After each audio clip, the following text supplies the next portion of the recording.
কিরে ডাক্তারছস কেন? এত তাড়াহুড়া করে কই যাচ্ছিস? ও বুঝতে পারছি, বউ মানে কোনো কামে পাঠাইছি তাই না? ঠিকই ধরছস, একটু বাজারে যাইতেছিলাম, কয়টা সদা নিয়ে যাইতে কইছে। তোর জন্য অনেক মায়া হয় রে। আর কতদিন তোর বউয়ের নির্যাতন সইব? আর বেশি দিন সমু না। মাইয়ারা যেরকম নারী নির্যাতনের মামলা করতে পারে, ওর বিরুদ্ধে আমি স্বামী নির্যাতনের মামলা করুম। কি কইলি? তুই পুরুষ নির্যাতনের মামলা করবি বউয়ের বিরুদ্ধে? এই তুই কি পাগল হয়ে গেছিস নাকি? এখানে পাগল হওয়ার কি আছে? মাইয়ারা যদি পুরুষের বিরুদ্ধে নারী নির্যাতনের মামলা করতে পারে, তাহলে আমি একটা পুরুষ, আমি স্বামী নির্যাতনের মামলা করলে দোষ কি? পুরুষের কি কোনো অধিকার নাই? দোস্ত, তোর বউর যদি জেল হয়ে যায় তোর বাচ্চাটাকে কে দেখবো রে? ওমা, আমার বাচ্চারা কে দেখবো মানে? আমার বাচ্চারা আমি দেখুম। দুনিয়াতে যেসব বাচ্চা গো মা বাইচা নাই, তারা কি মানুষ হয় না? বাবারা কি তাগরে বড় করে না? আরে ভাই, তোর বউ তো মরে নাই।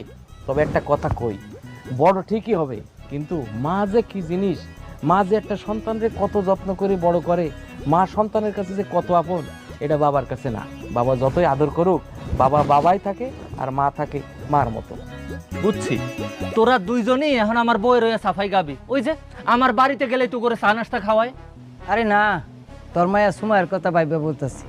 শোন, তোরা আমারে যাই কস না কেন, আমি তো ওর বিরুদ্ধে মামলা করুমি। আমি যদি ওর বিরুদ্ধে এখন মামলা না করি, তাইলে আমার সারা জীবন পস্তাইতে হইব। কথাটা অবশ্য তুই ঠিক কইছস, তবে তুই যাই করস একটু ভাইবে চিন্তে করিস, কারণ তোর কিন্তু একটা মাইয়া আছে। আচ্ছা শোন, তোরা এখন আড্ডা দে, পরে দেখা করুন না। আচ্ছা।